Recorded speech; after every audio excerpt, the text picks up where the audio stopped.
여러분 안녕하십니까? 방금 말씀하시고 가신 박찬종 의원님은 최근의 연설 중에서 가장 잘하시네요. 아주 명품이었습니다.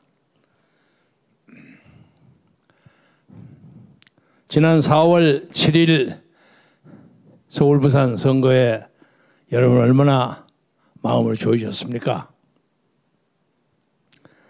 저는 평생에 한 10번 가까이 선거를 치렀는데 국회의원 선거 2번을 포함해서 한 4번은 이기고 4번인가 5번인가는 떨어졌습니다. 그런데 이번 선거는 저하고 아무 관계도 없는데 밤새 선거를 보느라고 새벽에 잠을 못 잤어요. 혹시 이게 뒤집어질까 겁이 나서 8시 15분에 출구조사를 보니까 이기긴 이길 것 같은데 저는 뭐 사전투표가 애매하고 또 한 10시 반 11시쯤 되니까 자꾸 가까워져. 이게 또 무슨 공작하는 거 아닌가 하는 느낌이 들고, 또 우리 동지들이 서울 시내 25개 개표소 근처에서 비상대기를 하고 있었어요. 무슨 사건이 있으면 현장에 덤벼든다. 그래서 그 사람들 제대로 있느냐 없느냐도 좀 확인도 해보고 잠을 잘 수가 없어요. 제가 선거를 이기는 경우에는 얼마 전에 세상을 떠나신 백기환 선배하고 선거를 해서 처음으로 제가 이긴 적이 있습니다. 그래서 그 양반이 옛날에 통일운동하고 했을 때 저하고 참 친했어요. 형님 동생 했는데 삼성견 반대 범국민투쟁위원회 부대변인이 딱 하나인데 백기환 씨하고 저하고가 선거에 나갔어요. 그래서 52명의 운영위원을 두고 소견 발표를 했는데 여러 가지로 봐서 백기환 선배가 저보다 훨씬 좀 나아요. 그런데 아무튼 제가 이겼습니다. 그걸 이겨가지고 백기환 선배가 그 후에 만나기만 하면 이 자식 너 말이야 나를 이기고 해서 맨날 그런 싸움을 한 적이 있고, 저 진관의동에 사시는 백기환 선배 집에 가서 화해도 하고 술도 마시고 그런 적이 있는데 그 후에 또 다른 길로 가버리시더라고요. 그래서 지난 한 10여 년 동안은 전혀 교우를 못한 채로 세상을 떠나보내게 돼서 개인적으로 참 안타깝게 생각합니다.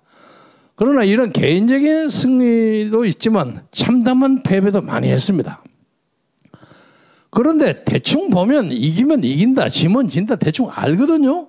그런데 이번 선거는 제 선거도 아닌데 만약에 이러다가 지면 이 나라 어디로 갈 것인가 하는 것 때문에 참으로 걱정이 많았는데, 서울 시민 특히 부산 시민들의 그 위대한 결단에 의해서 많은 사람이 마음을 놓을 수 있게 돼서 너무도 하나님과 역사와 국민 여러분에게 감사드려 마지 않습니다. 이번 선거는 누구의 승리일까요? 여러 가지 거창한 얘기를 하기 전에 저는 우선 이번 선거의 기초가 됐던 박원순 전 시장의 그 추문에 관계된 피해인, 흔히 더불어민주당 사람들이 피해 호소인이라고 불렀던 그 어떤 묘령의 여성, 그 양반의 개인적 승리라고 생각합니다. 그러면 한 사람의 승리가 뭐 중요하냐? 한 사람의 승리가 전 국민의 승리와 직결됩니다. 그래서 저는 이 나라 민주주의가 잘 되고 어쩌고 하는 걸 떠나서 그분에게 참으로 많은 위로가 됐을 것이다. 그리고 그 언저리에서 그를 피해 호소인이라고 부르고 난리 법석을 쳤던 남아무개인가 북아무개인가 하는 인수씨가 하는 사람, 뭐 진선미 이름이 다 드는 아름다운 이름을 가진 어떤 국회의원, 고민인가 고민소인가 하는 그 많은 사람들, 이 사람들이 얼굴 들고 다닐 수 없게 된 것이네요. 반성하기를 진심으로 바랍니다. 그런데 이 모든 것을 보태서 이번 선거를 저는 아내문 선거라고 생각합니다. 아는 뭐냐? 아파트입니다. 내는 뭐냐? 내로남불입니다. 그리고 마지막 문은 문재인입니다. 이 세 개 때문에 이번에 이겼다고 생각합니다. 아파트는 24번, 엊그제 이사 조치까지 해서 25번 이 문재인 정부가 이 나라 대도시의 아파트 문제에 대해서 얼마나 무식하고 엉터리라는 것을 만천하에 공개했어요. 해도 전혀 되지 않아요. 하다 보니까 자기들이 삐걱거리고 온갖 나쁜 짓 다 터지고 감싸지를 못해요. 저 나쁜 놈하고 쫓아내고 하면서 그 사람 못 쫓아내. 대신 세울 사람이 없는 거예요. 이 정권은 막다른 별벽에 가 서 있습니다. 그러니까 이 아파트뿐만 아니라 원자력의 문제, 무슨 울산 선거, 시장 선거 부정 문제, 무슨 태양광 문제, 그 수많은 문제. 국방 문제에 있어서 그냥 김정은이가 뭐라고 하면 그냥 단숨에 몇 시간 안에 난리 법석을 치고 거기에 있는 GP 다 없애고 무슨 삐라 보내는 거 보니까 그거 좀 막아라니까 4시간 반 만에 그렇게 준비하고 있습니다. 쩔쩔매는 이 모든 정책적 실패가 이번에 서울시장, 부산시장 선거로 국민이 심판을 내려준 거라고 생각합니다. 또 하나는 내로남불 선거인데 이 내로남불이라는 말이 지금 전 세계적으로 유명한 말이 됐어요. 미국도 잘 알아요. 내로남불 영어로 썼더라고요. 한국에 이런 신조어가 있는데 이게 이런 말이다. 미국식으로 말하면 셀렉티브 모랄리티라고 합니다. 선택적 도덕관. 남을 공격할 때 무지무지하게 공격하고 자기는 공격에서 살짝 빠지는 거. 이게 내로남불입니다. 이 정권이 가지는 이 내로남불 때문에 국민들이 기가 질려버린 거예요. 아, 이거 정말 더러운 놈들이구나. 치사한 놈들이구나. 이렇게 된 겁니다. 그래서 이런 도덕적 위선에 대해서 서울시민, 특히 부산시민 내놓고 설명한 겁니다. 여러분, 가덕도 운운하죠? 가덕도 잘 될 것 같습니까? 문재인이가 가서 난리 법석을 쳐도 가덕도 때문에 표가 바꿔지지 않잖아요. 저는 가덕도 난리 쳐서 박영렬 후보가 더 득을 봤다고 생각합니다. 또 하나는 이 모든 것이 문재인 때문입니다.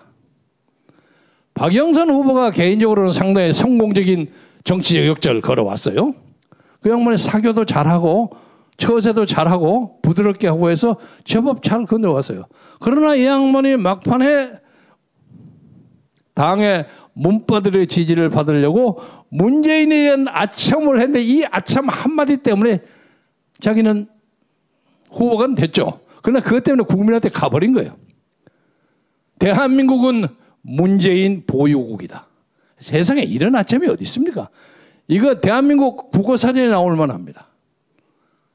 아니, 제가 어디 가서도 그 얘기 했습니다마는 요새 지금 구라파에서 각 국가 간에 그냥 프로 축구 난리 벌어지고 있죠. 지금 준중결승하고 있더라고요. 뭐 이런 경우에 뭐 어떤 팀에는 누가 있고 어떤 팀에는 누가 있고 그렇게 얘기할 수 있죠. 만약에 동아시아 월드컵을 할 때 우리나라가 일본하고 준결승이나 준중결승을 붙었는데 거기 앉아서 우리 하는 아나운서들이 앉아서 야, 우리가 누굽니까? 우리나라는 손흥민 보유국입니다. 이 정도 얘기할 수 있는 거예요. 자랑스럽게. 그런데 국내외로 저렇게 욕을 먹고 정신 넉빠지게 정치한다고 욕을 먹고 있는 문재인이를 보유하는 것이 대한민국 최고의 명예라고 생각하는 이따위의 사고방식을 가진 사람이 서울특별시 시장이 됐으면 됐겠습니까? 이거 재앙이지, 재앙. 그래서 이 세계 때문에, 안해문 때문에 이 선거는 이겼다고 생각하고, 이제 이것 때문에 문재인은 레임덕을 가열차게 내려갈 겁니다. 그래서 이번 이 선거는 다시 말하자면 문재인에 대한 탄핵 선고와 마찬가지입니다. 이 정치적 탄핵입니다. 그런데 이 사람은 전혀 그 얘기를 자기하고 관계없는 것처럼 딴 사람 얘기하고 있는 거죠. 완전히 문재인은 딴 세상을 사는 사람 같아요. 아무 소리도 안 해요. 아니, 부끄러워서 얼굴을 들지도 모를 텐데. 내가 옛날에 무슨 책을 쓰면서 마지막 챕터에 우리는 이렇게 대통령 복이 없는가? 라는 챕터에 제목을 붙인 적이 있는데 참 대통령 복이 되게 없어요. 그리고 무슨 사람들이 대통령이 되면 다 그렇게 그냥 말려가 버려. 그러니까 마음 편하게 살고 싶은 사람들 가능하면 대통령 될 생각하지 마세요. 그렇게 욕먹어. 그 요새 보니까 그래도 그나마 이 선거에서 폼 잡고 떠난 사람이 아까 우리 박찬정 선배가 얘기한 것처럼 김종인 전 비상대책위원장이 저도 개인적으로 잘 아는 사람입니다. 아, 이 양반이 폼 잡고 나가는데 대단해요. 그 양반은 대한민국에 하나의 레코드가 있어요. 5번을 비례대표 국회의원을 한 사람입니다. 그런데 이제 비례대표를 얘기를 한다면은 주로 돈으로 때려 사는 사람. 그 다음에는 굉장한 재능과 지혜가 있어가지고 그 사람이 재주가 필요하기 때문에 끌어서 하는 사람. 이 두 가지입니다. 근데 설마 첫배 돈으로 국회의원 비례대표 했겠습니까만은 하여간 좌우당 간에 제가 옛날에 있었던 당에서 비례대표를 했어요. 그 양반이. 그리고 그 조순영 대표가 그 사람을 어떻게 그 김용인을 불러왔는지 난 지금도 개득이 안 가. 근데 가만히 지금 생각해 보니까 그 옆에서 이걸 자꾸 추근댔던 사람이 추미애였어요. 그래서 추미애와 조순영이가 짜가지고 김용인을 불렀구나. 이렇게 생각하는데 이번에 딱 폼을 잡고 나가서 이제 내일은 다 끝났으니까 조용히 자연으로 돌아간다. 점수는 좀 땄습니다. 나는 그 양반이 나가면 점수를 더 많이 따리라고 생각했는데 저 양반이 있으니까 불안하다고 난리 쳤기 때문에 서울 시민들이 오히려 걱정해서 표를 더 많이 찍어줄 수도 있습니다. 역설적으로 말해서. 아무튼 간에 그 양반은 믿지는 장사는 안 했는데 아까 우리 박찬종 의원이 말씀하신 것처럼 상황처럼 폼 잡지 말고 이제 점잖게 노후의 안락을 즐기시는 그런 기회가 됐으면 좋겠습니다. 말씀을 마무리하면서 드리고 싶은 것은 얼마 있다가 미 의회에서 대북전단법 청문회가 벌어집니다. 이게 문재인 청문회입니다. 당시에 이 우리나라에서 박상학 동지 등이 막 뭐 보내는 거 있죠. 이게 굉장한 사건입니다. 그러니까 북한의 김여정 등등이 비명을 질렀어. 아이고 죽고 뭘 못 살겠다고 나를 치면 그것 좀 못 보내게 좀 해달라고. 문재인 오빠 이거 좀 봐주세요. 그 법이라도 좀 만드세요. 그러니까 4시간 반 만에 제가 법 만들기 준비하고 있습니다. 이렇게 만든 거예요.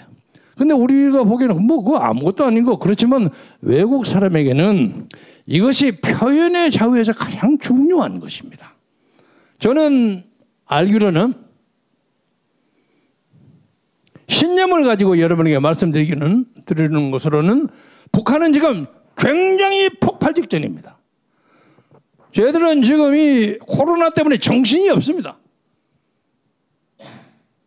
그것을 외부에 폭로하기 싫어서 올림픽도 안 한다고 그럽니다. 완전히 폐쇄됐습니다. 장마당을 막으려고 아우성 쳤는데 막 항의를 하니까 장마당 다시 열어놨습니다. 최근에 보도에 의하면. 세상에 사람이 목구멍이 약하면 인정사정이 없는 겁니다. 그래서 김정은이가 갈 길이 막막합니다. 그런데 이 김정은이에 대해서 지금도 정은 씨 언제 나에게 전화 줄 거요? 이런 식의 애교를 정치적 아첨을 하고 있는 것을 대통령으로 모시고 있다니 이게 무슨 창피입니까? 이번에 미 의회의 초당적인 인권기구 렌토스 커미디에서 중국과 하이티와 나이지리아 아주 역사적으로 굉장한 인권 탄압 국가입니다. 이걸 포함해서 우리나라까지 같이 한다 이거예요. 이것을 주도하는 슈젠 숄티 문재인 정권은 부도덕하다 이렇게 증언하고 나갑니다. 이건 곧 문재인의 청문회와 마찬가지입니다. 그래서 저는 문재인 대통령이 이런 등등의 문제에 대해서 이제 마음을 정리하고 조용하게 그 자리에서 평안하게 나갈 수 있는 그런 방법을 강구하시기 바랍니다. 제가 이와 관련해서 지적하고 싶은 것은 한국의 소위 진보적 지식인이라는 사람들입니다. 진보적 지식인이라는 것은 아주 적은 것만 봐요. 조국이가 무슨 이상한 뭐 인턴 만들었다는 가짜 문서 만들었다 하고 막 공격한 그것은 중요하지 않은 것은 아니지만 큰 사건은 아니에요. 적어도 대한민국의 진보적 지식이라고 한다면은 우리의 영토의 북번을 차지하고 있는 북한의 2,400만 우리의 동포들이 얼마만큼 지옥 같은 사회에서 살고 있느냐를 꾸준히 끊임없이 얘기해 줄 알아야 하는 겁니다. 그런 휴먼 라이트, 그런 인권에 대해서 말 한마디 안 하고 여기서 꼬장꼬장 웃으는 얘기는 하는 거 그건 지적 유효 장난입니다. 그래서 이번 미국에서도 이런 인권 문제 청문회가 벌어지는 것을 계기로 해서 한국의 진보적인 지식인 진중권, 소위 자칭 진보적인 사람, 이런 사람들이 다 모여서 적어도 북한 인권 문제에 대해서 강력하게 비판하고, 이 문제에서 외면하고 있는 문정권을 비판하고, 그런 과감한 자세를 보여서 적어도 이 나라의 더불어민주당이 주사파에 의해서만 가는 것이 아니라 진정한 의미의 인간적인 진보적 사고방식을 가진 사람에 의해서 움직일 수 있다는 것을 보여주어야 할 것입니다. 그렇지 않으면 당신들도 위선자요. 다시 한번 이렇게 놀랄만한 승리를 해준 것은 국민 여러분들의 위대한 결단입니다. 그러나 이것은 우리가 가려야 할 많은 역사의 드라마의 제1막에 불과합니다. 그리고 109명의 서울시 시의원, 민주당 소속 시의원들에게 경고합니다. 여러분들이 새로이 물매처럼 밀려오는 개혁의 요구를 거부하고 오세훈 시장의 다리를 걸고 억지를 쓰면 우리는 당신을 소환제들을 동원해서 당신을 쫓아낼 거야. 각오하세요. 국민들이 다 보고 있습니다. 다음 선거까지 각오자식할 거 없어요. 우리는 당신을 절대로 좌시하지 않을 것입니다. 또 하나는 이것을 계기로 해서 다음번 선거까지 절대로 방심하면 안 됩니다. 저 사람들 절대로 어물어물해서 그만둘 사람이 아닙니다. 이번에는 워낙 큰 국민의 지지가 있었기 때문에 감히 벌리지를 못했습니다. 다음번 대통령 선거 내년 3월 9일이죠. 대통령 선거에는 죽게 하면 까무러치를 덤벼들 것입니다. 그래서 지금부터 제2막이 본막이 시작되는 것입니다. 여러분, 이번에 4월 7일 날 우리가 만끽했던 그 일시적인 환희와 감격을 다 같이 공유하면서 우리가 당진하면 이길 수 있다. 그리고 자본주의와 자유민주주의와 시장경제가 자본주의의 근간인데, 자본주의 자체가 좀 문제는 있지만은 자본주의는 고치면서 바꾸면서 갈 수 있는, 인간이 만들 수 있는 가장 좋은 것은 아니지만 차선의 제도는 되는 것이요. 어떻게 이 제도를 저 북한의 그 개똥 같은 김정은이의 체제하고 비교할 수 있습니까? 그래서 이 나라에 자유민주주의가 꽃피는 그런 사회에 대해서 우리 다 같이 노력하고, 특히 20대의 젊은 청년들이 여러 가지 이유가 있지만 문재인 정권에서 과감하게 노하고 얘기해 준 것은 이 나라 미래에 장래가 있다는 뜻으로 생각해서 믿어 의심치 않고 마음 든든하게 생각합니다. 여러분의 나이에 우리는 데모를 하면서 그 시대의 아픔을 같이 했습니다. 여러분도 이 시대의 아픔과 같이 해서 역사를 끌어가는 역사 창조자의 주역으로서 새 시대를 양양하게 창창하게 열어나가시기를 바라며, 나이든 우리들은 뒤에서 열심히 박수치고 병풍노를 하다가 전 그만 병풍에서 뛰어나서 여러분을 도울 테니까 여러분이 역사를 끌어가는 주역이라는 그런 역사 창조의 주체의식을 가지기를 바람하지 않겠습니다. 대단히 감사합니다.